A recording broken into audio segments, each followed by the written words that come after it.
Hi everyone, welcome to Geeky Sheeky. Please channel को subscribe करिए और वीडियो को लाइक करिए और साथ में बेल आइकन दबाना मत भूलना बिकॉज मैं हूं आपका friendly neighbourhood. Hi guys, welcome to another episode Geeky Sheeky. मेरा नाम अभिनीत भारद्वाज और दोस्तों आज हम बात करने जा रहे हैं what if Andrew Garfield Spiderman and Toby Maguire Spiderman were in MCU. अगर इन दोनों के स्पाइडरमैन एमसीयू में होते या फिर नो वे होम के बाद अगर एमसीयू में रह जाए तो क्या हो सकता है, क्या पॉसिबिलिटीज होती। ये सब कुछ फैन थ्योरीज पर निर्भर करता है। उसके साथ साथ आपके पास भी खुद के कोई पॉइंट्स हो सकते हैं जो आप ऐड करना चाहते हैं, तो वो जाके मुझे कमेंट में जाके ज़रूर बताना। चलिए फिर without wasting in time let's begin the show.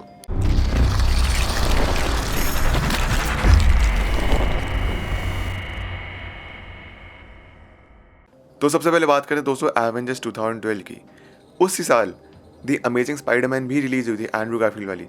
And यहाँ पे फैंस में बहुत सारे क्वेश्चंस उठने शुरू हो गए थे कि क्या अमेजिंग स्पाइडरमैन वाला यूनिवर्स एमसीयू के साथ कनेक्टेड है या नहीं।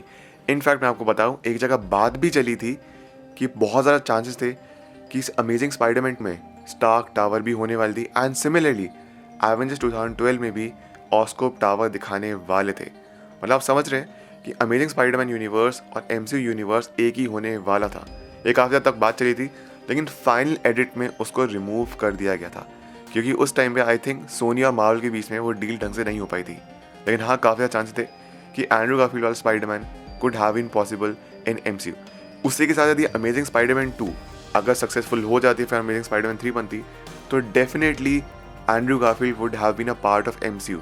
एमसीयू में स्पाइडरमैन को लेके आते, मतलब no Tom Holland, no Stark tech. बस हम ये देखते हैं कि एक बहुत ही स्टैब्लिश स्पाइडरमैन है, उसने अपनी पर्सनल लाइफ से डील कर लिया है एंड वो काफ़ी ज़्यादा मैच्योर्ड एंड काफ़ी ज़्यादा एक्सपीरियंस भी है, इसलिए उसका आगे आने वाली हर एवेंजर में बहुत इंपॉर्टेंट रोल होता।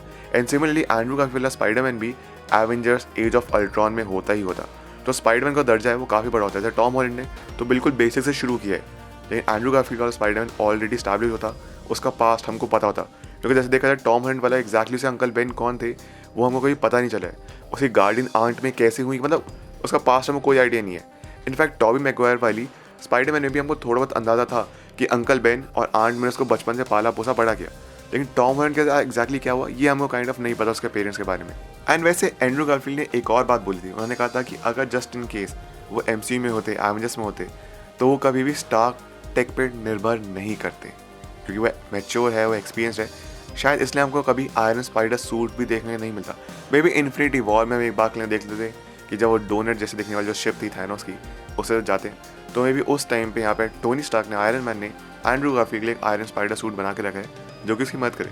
लेकिन उसके अलावा भी एंड्रयू गारफील्ड कभी भी उसको खुद से उस सूट का कभी भी इस्तेमाल नहीं करता अनटिल अनलेस कोई बहुत ही बड़ी मेजर फाइट होती, बहुत सारे विलेंस या फिर मे बी सिनिस्टर सिक्स उसके सामने आ जाते।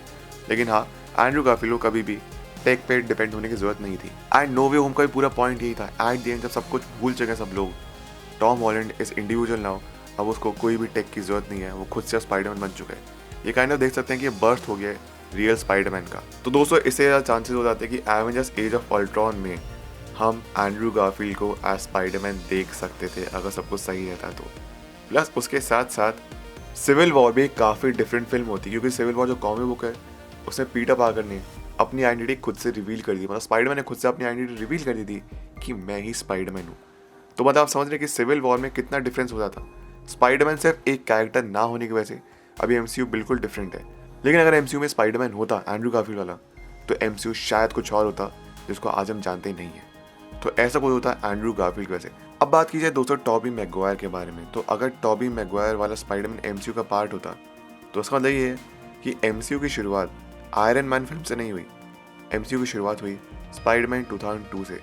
तो ऑब्वियसली बात है कि Spiderman being the senior most character of MCU, obviously उससे पहले हम पास्ट में देख लेते कि कैसे कैप्टन अमेरिका फिल्म हो चुकी है, उसके पास की फिल्म से भी देख लेते।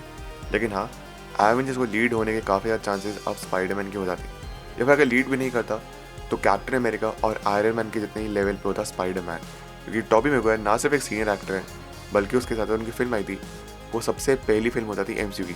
2008 में आयरन मैन आई थी और 2007 तक तो टॉबी मैगवायर स्पाइडरमैन की 3 फिल्म्स ऑलरेडी हो चुकी थी। और दोस्तों मैं आपको बता दूं कि उस टाइम पे भी कुछ ऐसी बात चली थी कि एक्समैन यूनिवर्स और टॉबी मैगवायर वाला स्पाइडरमैन यूनिवर्स भी कुछ एक होने वाला था। उस टाइम पे भी हम शायद मल्टीपल स्टूडियोज को एक साथ काम करते हुए देख सकते थे, लेकिन वो सब कुछ शुरुआत हुआ 2008 के बाद से। उस टाइम पे कोशिश की गई थी लेकिन सब कुछ फेल रहा। अगर उस टाइम के एवेंजर्स की बात की जाए तो उस टाइम पे हमको देखने मिलते हैं डेयरडेविल, बेन एफ्लेक वाले, Blade, Xmen universe and Spiderman, और मे भी उसके साथ साथ फैंटास्टिक फोर।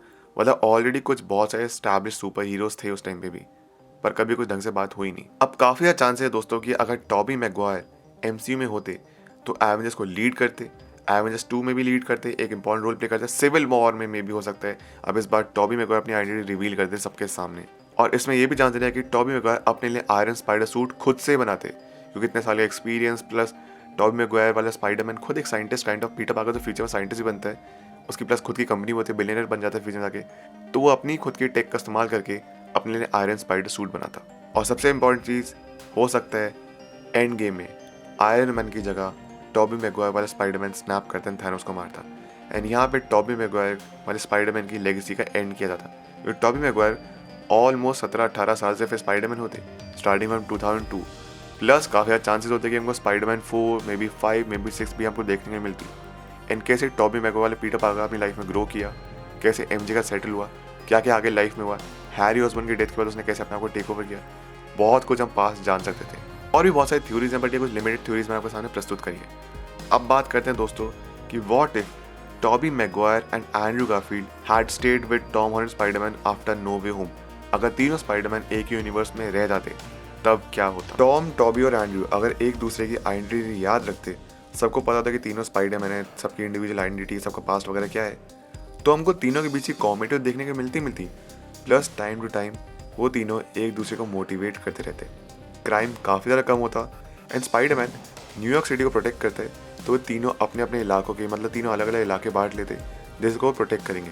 एंड मे भी हो सकता है हमको यहीं पे माइल्स मोरालेस देखने को मिल जाता, एंड माइल्स मोरालेस की मेंटरशिप और भी काफ़ी अच्छी होती। लेकिन माइल्स मोरालेस के बारे में कभी और बात करेंगे, आज हम बात करेंगे टॉम हॉलैंड के बारे में। तो फिलहाल हमको ये देखने को मिलता है कि टॉबी मैगवायर कैसे एंड्रू गारफील्ड और टॉम हॉलैंड की मदद करते हैं फ्यूचर में ग्रो करने के लिए, कैसे टॉबी यहाँ पे हेल्प करता है एंड्रू गारफील्ड की कि कैसे वो पास्ट के ऊपर, अपने पर्सनल डेथ के ऊपर ग्रो कर सके। उसी के साथ टॉबी और एंड्रू दोनों यहाँ पे मेंटोर बन जाते हैं टॉम हॉलैंड की, वो उसको सिखाते हैं कि लोनलीनेस से कैसे डील करनी है, रिमेंबर कि टेक के ऊपर डिपेंड नहीं रह रहे हैं, जो भी तुम हो। और आंट में और अंकल बेन ने तो कहा ही था, with great power comes great responsibility. तो टॉम हॉलैंड के लिए उसे काइंड ऑफ एल्डर ब्रदर्स मिल जाते हैं, जो कि सिर्फ काफ़ी अच्छे मेंटोर भी होते हैं। और सबसे कमाल की बात यह है कि सिंस तीनों स्पाइडरमैन है, तीनों एक दूसरे को बेहतर तरीके से जान पाते हैं। प्लस हो सकता है कि यहाँ पे एक दूसरे के पावर्स के बारे में पता करते, हो सकता है इन तीनों में से जैसे टॉबी मैगवायर के पास खुद की ऑर्गेनिक वेब शूटिंग पावर थी, ये और कुछ अपनी पावर्स डिस्कवर कर पाते, जान पाते, या फिर अपने तीनों कंबाइन होकर कुछ ऐसी पावर्स बनाते साथ में, मे बी टेक के जरिए, कि और भी ज़्यादा तीनों के तीनों इंडिविजुअली काफ़ी ज़्यादा स्ट्रॉन्ग हो जाते हैं। लेकिन दोस्तों अगर 3 सुपर हीरोज़ आ रहे हैं, more the super heroes more the villain, हो सकता है कि वल्चर किस तरीके से बाहर आता स्कॉर्पियन के साथ, हमको वेनम तो आगे देखने को मिलने वाला है, Kraven Hunter, Chameleon, may be Wilson Fisk भी, क्या पता, विल्सन फिस्क तो वैसे भी न्यूयॉर्क का ही है, हो सकता है विल्सन फिस्क भी हमको देखने मिल जाता, डेयरडेविल भी हमको आगे देखने को मिलता। तो काफ़ी ज़्यादा क्रेजी हो जाता Spider verse, and live action version के लिए लोग पागल हो जाते देखने के लिए बार बार तीनों स्पाइडरमैन को एक साथ। एंड मोस्ट इंपॉर्टेंट चीज़ हमको टॉबी मैगवायर की पर्सनल लाइफ के बारे में जानने को मिलता कि एमजे और टॉबी अब लाइफ में कैसा कर रहे हैं, उनके बच्चे वगैरह हैं कि नहीं। उसके साथ है एंड्रू गारफील्ड की पर्सनल लाइफ में क्या हुआ आफ्टर ग्वेन स्टेसी, उसने राइनो वाली फाइट कैसे लड़ी, वो हैट वाला इंसान कौन था, सब कुछ हमको और भी जानने के लिए मिलता। तो गाइस काफ़ी सारे क्वेश्चन तो छूट गए हैं नो वे होम के बाद कि टॉबी मैगवायर की लाइफ में क्या चल रहा है, एंड्रू गारफील्ड की लाइफ में क्या चल रहा है, and we all want the amazing Spiderman 3 and Spiderman 4 कि हम जान पाए कि आगे क्या हुआ, क्योंकि इनको एक प्रॉपर एंडिंग हमको देखने के लिए कभी नहीं मिली।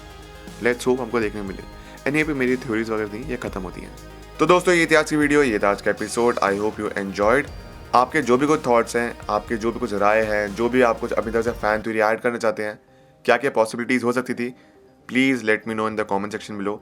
एंड आप सभी से एक छोटी सी रिक्वेस्ट करूँगा कि please do check out my vlogging channel Abhineet diaries and my gaming channel Abhineet plays. दोनों चैनल्स के लिंक नीचे डिस्क्रिप्शन बॉक्स में और पिन कॉम में भी है। अगर आप सभी में से इंस्टाग्राम और ट्विटर पर जुड़ना चाहते हैं, उसके भी लिंक नीचे दी गई डिस्क्रिप्शन बॉक्स में, नहीं तो मेरे यूजर नेम आप अपनी सीन्स पे देख सकते हैं। प्लीज़ लाइक करिए, सब्सक्राइब करिए, कमेंट करिए, शेयर करिए। मिलते हैं आपसे अगली वीडियो में। अपना ख्याल रखिए and always remember you all are super heroes. Life हमेशा अच्छा करिए। Thank you so much, take care, bye.